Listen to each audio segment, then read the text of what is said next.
Alors, dans votre épisode rediffusé samedi dernier, on se rend compte que lors de l'arrivée de Philippe Etchebest, votre restaurant est plutôt vide, ça vous attriste énormément. Vous êtes un des personnages qui a fait le plus parler d'ailleurs dans Cauchemar en cuisine et vous finissez même par craquer. Regardez. Bonjour. Monica? Ça va Monica? Ça va. Bien? Pas trop. Pas trop. Ouais, ça commence bien. Au moins comme ça, tu peux le faire. Il y a un petit peu de clients. Non? Ça suffit pas. Ça suffit pas? Ça suffit pas. Bon, je vais m'installer là-bas. J'aurais aimé qu'il soit là dans un moment où j'ai le plus de monde. C'est aussi montrer un peu qu'on n'y arrive pas, donc c'est pas toujours drôle. Alors, Monica, on vous voit déjà extrêmement triste. Vous allez nous raconter tout ce qui s'est passé ensuite après l'arrivée de Philippe Etchebest. Et c'est vrai que pour vous, ça s'est plutôt très mal passé. Première question, est-ce que l'émission est scénarisée? Est-ce qu'on vous a demandé de rejouer des choses? Ou est-ce que tout était écrit? Non. Ou est-ce que pas du tout, vous avez été complètement naturel? Non, on est naturel. Vraiment. Oui. Donc, en plus, Monica, vous voyez, elle n'est pas... c'est une expérience douloureuse pour elle, mais vous dites que vraiment... Non, on est naturel. Il nous demande tout le temps d'être naturel, oui. Donc c'est tout le temps naturel, Oui. vous êtes vous-même. Parce qu'il y a un truc aussi qu'on a pu voir, c'est que vous avez été énervé aussi, et ça a été un cauchemar pour vous, parce que l'émission dépeint un portrait de vous très colérique, parlant mal à ses employés. Et c'est vrai que ça vous a beaucoup peiné. Et derrière, ça a été très compliqué pour vous. Je vois d'ailleurs déjà que vous êtes très ému. On va revoir ce portrait, et c'est vrai que l'image qu'on a donnée d'elle dans l'émission lui a porté préjudice. Regardez. Attendez, on panne de pâte à pizza, putain. Allez, pizza le crâne. Brian. Allez, sortez-moi le four, il est plein. Mais pourquoi vous n'avez pas allumé les deux fours comme ça nous emmerde? Merde! Passe pas ça, c'est ça qu'il faut sortir, merde. Sortez-moi ça, j'ai pas un chiffon pour le prendre. Putain, il y a de monde, vous voyez qu'il y a des pizzas, putain, c'est difficile de tout pousser un bouton, putain. C'est difficile, merde. Cerveau dans le ventre de la merde, putain. Putain, qu'est-ce que je me fais chier. Donc le monsieur de Profiterole, il n'a pas vendu ni Profiterole, ni tiramisu que j'ai pas vendu, donc il y a des ventes à faire. Merci. Alors, Monica, juste, vous avez vu l'extrait de tout à l'heure, et j'ai vu que le restaurant était vide. Est-ce que le restaurant était vraiment vide ou est-ce que c'est la prod qui vous a dit que ce serait bien que le restaurant soit vide? Ils m'ont rien dit. Vous n'ont rien dit? Ils m'ont rien dit. Oui. Je trouvais bizarre que ça soit vide un mardi. C'était le jour où je marchais le plus. Oui. Et par après, quand tout a été fini, il y a des clients qui m'ont dit qu'ils sont venus pour manger et qu'ils ont été refusés à l'entrée, qu'ils ne le laissaient pas rentrer. Ah ça, donc la production... Alors voilà, donc... Voilà. Excusez-moi, voilà. c'est ce qui m'a été dit par les clients. Je parle par la bouche Non, de mais est-ce mes que votre ex-clients. restaurant a déjà été vide, Voilà. comme ça?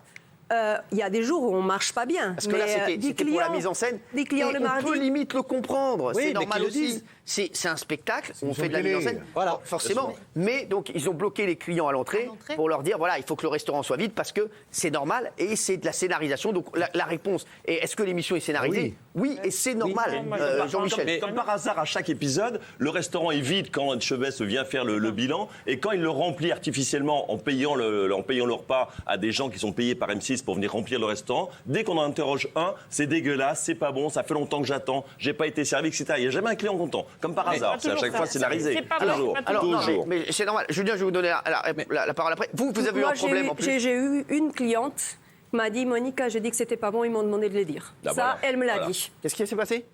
Parce qu'elle m'a dit que c'était pas bon, mais elle a dit que c'était bon. Ah, d'accord, Mais ils ils ont m'ont dit demandé de dire que c'était pas bon. Ah oui. Après, s'ils enseignent avec les gens qui sont sales ou pas, je peux pas vous dire parce qu'on est, et le monsieur il l'a fait, on est tellement pris par eux qu'on voit rien. On a le temps de rien voir, de pas réfléchir. Et une émission, on n'a pas l'habitude, ils arrivent à l'improviste, on ne sait pas qu'ils Et arrivent. ça, c'est grave, qu'ils ont demandé de dire que c'était pas bon pour le scénario. Ah, c'est du C'est quand même. Ah oui, l'écriture. Ça fait partie de l'écriture. Après, Ah oui. voilà. C'est où on accepte ou pas. Monica, il paraît qu'il y a eu un gros problème aussi sur le tournage avec un frigo. Qu'est-ce qui s'est passé? Ah, ça, je ne sais pas s'ils sont au courant, hein, parce qu'on a découvert ça par après aussi. Hein, parce qu'on est vraiment dans. Vous faites la télé, vous devez le savoir mieux que nous. Oui. On est dans un monde à part pendant 5 jours. D'accord. Donc on dirait qu'on sort, vous m'excusez le mot, mais on dirait qu'on sort de notre corps et on n'est plus nous-mêmes. D'accord. Parce qu'on n'a pas l'habitude, on est tellement pris des horaires. Et donc, ils nous ont éteint un frigo pendant le temps qu'on fait les entrevues seuls, quand on parle devant la caméra pour donner nos sentiments et tout ce qui s'ensuit.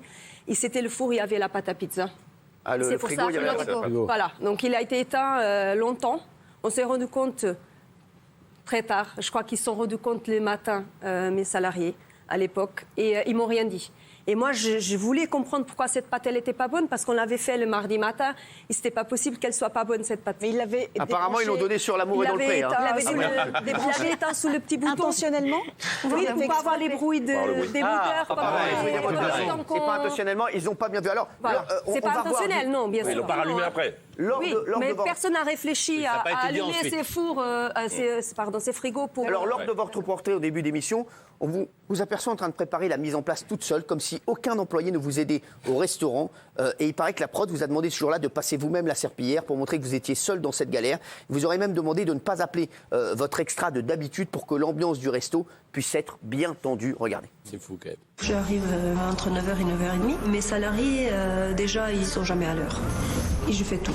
Donc je fais la cuisine quand il faut faire la cuisine. Je fais le ménage quand il faut faire le ménage. Je fais la mise en place. Je vais à la déchetterie. Je vais aux courses. Je suis gérante. Mais moi, des fois, je me dis, je travaille plus que les salariés. Alors, voilà, donc c'est vrai que... Mais est-ce que, moi, le truc, c'est est-ce que vous trouvez ça normal ou pas? Moi, ça me choque pas énormément. Voilà, Cauchemar en cuisine est-elle l'émission de tous les dangers? On va revenir sur tout ce qui s'est passé autour de cette émission. Vous, est-ce que ça vous a peiné? Parce que suite à l'intervention de Philippe Etchebest, le jeune apprenti décide de démissionner derrière. Il démissionne pendant l'émission. Il démissionne pendant l'émission, il ne reviendra plus? Il ne vient plus. Il D'accord. m'appelle, il me dit, Monica, je veux démissionner. Je lui ai demandé de me laisser terminer le tournage. Et quand on allait voir après comment on ferait. Donc on s'est mis d'accord et il est parti. Ça n'a jamais été dit pendant l'émission, évidemment. Non. Il avait démissionné. Bah oui, mais ça, oui. Alors, il y a quelque chose qui vous a énervé, c'est le fait que Philippe Etchebest ait changé tout le concept de votre restaurant.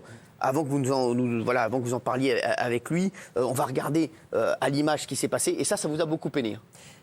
Les changements de concept. Ça ne m'a pas énervé. Le concept, pour moi, il était très bien, mais il fallait peut-être qu'il fasse une étude de marché pour voir si ça marchait chez moi. Parce que si vous voyez bien l'émission, quand il arrive, moi, je lui dis que le restaurant portugais et italien, il faut le faire tourner avec. Il me dit, mais non, mais pourquoi vous dites ça? Vous dites, vous ne vendez pas des plats. Je ne sais pas s'il m'essaye. C'était une question normale de lui. Je l'ai vu pendant 5 jours. Je ne le connais pas plus que ça.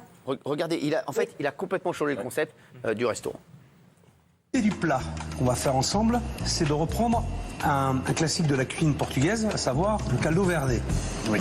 C'est quoi le caldo verde? Caldo verde, c'est le chou portugais avec pommes de terre et chorizo. Et chorizo. C'est une soupe. Le plat, c'est une chance unique qu'il m'a appris à faire.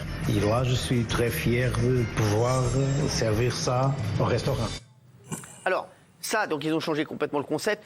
Oui, Maxime Guény. Pour moi, le prix à payer, c'est de se soumettre aussi au show et au code de la télévision. Je rappelle juste quelque chose. Lors de la transformation de votre resto, tout a été pris en charge par la production en 2016. Et ça concernait aussi les nouveaux équipements, la formation de votre frère Paolo. Et le restaurant a quand même bénéficié pendant 1 an des conseils d'une société de pilotage d'entreprise. Donc il y a quand même du bénéfice là-dessus. Voilà. Il y a un entretien et il y a surtout un suivi. Alors justement, on va parler de ça parce que malheureusement l'émission ne vous a pas apporté l'aide que vous attendiez. À la fin de l'épisode, donc Philippe Etchebest vous fait découvrir votre nouvelle carte et votre nouvelle cuisine et vous n'imaginez pas que cela va engendrer ce que ça va engendrer par la suite puisque derrière c'est vrai que c'est un cauchemar. Vous avez dû prendre à votre charge tout le changement de la devanture du magasin, des nouveaux menus, 30 000 €. Ça vous a coûté 30 000 €? À peu près, oui. Ces anciens meubles ont été entreposés dans un garde-meuble qu'elle devait payer elle-même tous les mois. La société de garde-meubles ayant fait faillite, Monica a perdu tous ses biens. Ça a été un enchaînement. Ça a été vraiment cauchemar en cuisine pour vous et cauchemar en dehors. Depuis, vous avez vendu votre restaurant? Oui. Oui, je l'ai vendu, oui. Mais il y a un souci avec la vente aussi. Et donc, d'un coup, je me trouve aujourd'hui en dépôt de bilan et je suis au RSA. Voilà, elle était dans l'impossibilité de rembourser ses dettes. Elle touche à présent seulement le RSA. Voilà, donc c'est vrai que c'est une histoire tragique qui est arrivée à Monica. Voilà, donc c'est vrai que voilà, pour vous, ça a été une expérience formidable, cauchemar en cuisine. Pour Monica, est-ce que vous avez essayé de contacter la prod? Parce que je pense qu'ils nous regardent ce soir. M6 et M6, vraiment, je vous le dis, moi je les aime énormément, sont vraiment des gens bien. Et je pense qu'en entendant ça, je suis persuadé qu'ils vont essayer de vous aider. Est-ce que vous avez essayé de les contacter? Il y a une chose que je veux laisser claire avant tout. J'ai rien contre M6. D'accord, ouais. C'est une équipe extraordinaire. Il est là, il le sait, autant que moi. Philippe, pour moi, c'est quelqu'un de très authentique. Ouais. Je l'adore, c'est mon petit ange. Je l'ai appelé comme ça lors de l'émission. Il a essayé de faire le maximum pour vous? Oui. Après, moi, là où je pense qu'ils ont péché aujourd'hui avec le recul, c'est me faire un restaurant que portugais dans la ville où je suis. Ça m'a tué. Ouais. J'avais pas assez de clients pour. Il fallait tenir 1 an parce que forcément, on a un contrat avec eux, on ne va pas chambouler pendant ces contrats, quoi que ce soit, parce qu'après, ils vont nous dire, oui, c'est votre faute, ça n'a pas marché. Donc, j'ai voulu tenir jusqu'à la fin, pendant cette année. Et entre-temps, j'ai eu aussi, ça, c'est pas leur faute, j'ai eu des travaux devant la route. Ils m'ont fermé la route. La mairie n'a pas voulu m'indemniser pendant le temps où la route elle a été fermée. Donc, j'ai eu pas mal de situations en même temps qui m'ont fait aller dans la situation où je suis aujourd'hui. Après, je ne peux pas culpabiliser que Philippe pour l'émission. Hein. Mais je pense que le fait de me changer cette cuisine, ça a vraiment... Alors, vous allez nous dire ce que vous demandez à M6 dans un instant. J'aimerais avoir la réaction de Gilles Verdez, de Mathieu. Moi, j'ai rencontré aujourd'hui, j'ai parlé au téléphone à des gens brisés, et notamment une dame, Cathy, qui a dû faire un chantage, menacer de se suicider en appelant la production. Elle m'a raconté ça aujourd'hui. J'en pleurais parce qu'elle signe pour 10 ans de rediffusion. Et à force de rediffuser sur son restaurant, quand on voit des produits avariés ou du dénigrement d'elle, c'est un enfer total. Donc elle leur a dit, si vous n'arrêtez pas les rediffusions, je vais me suicider. Vous voyez comme cette émission est dangereuse et peut briser.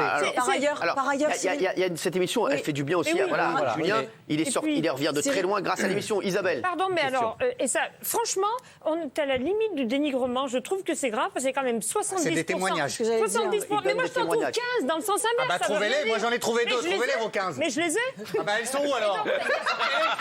Qu'est-ce que vous avez à demander à M6 ce soir?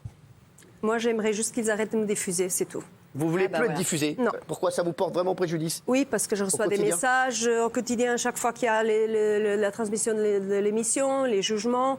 Et je voulais quand même, une fois que j'ai fermé le restaurant pour les raisons que j'ai fermées, tourner la page. J'aimerais quand même finir avec tout ça. Donc pouvoir Vous voulez tourner la page? Finir. Donc vous voulez qu'ils ne vous diffusent plus? Exactement. Voilà. C'est ce Bon, que j'aurais écoutez, aimé M6, franchement, je vous le dis, c'est des gens vraiment bien. Ouais. Et je suis sûr qu'ils vont entendre votre appel. Et je suis persuadé que les gens d'M6 vont arrêter de vous diffuser Monica. Voilà, comme ça, au moins, vous aurez réussi à faire ça. Et qu'est-ce que vous souhaitez maintenant pour la suite? Je souhaite que ma vie, elle se met en place. Hein, c'est tout. C'est difficile parce qu'on en tombe, c'est très difficile de se lever.